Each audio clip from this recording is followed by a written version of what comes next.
प्रपन्नार्ति हरे प्रसीद प्रसीद मातर जगतो अखिलस्य प्रसीद विश्वेश्वरी पाहि विश्वं स्वविश्वरी देवी चराचरस्य आधारभूता जगतस्त्वमेका महीस्वरूपेण यतः स्थितासि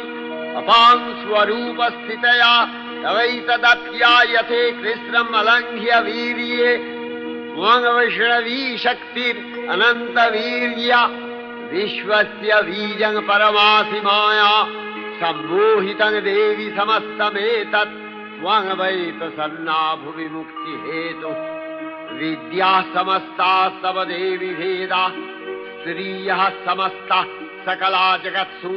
तवैकया पूरितमम्बयैतत् का ते स्तुतिः सद्य परापरोक्तिः सर्वभूता यदा देवी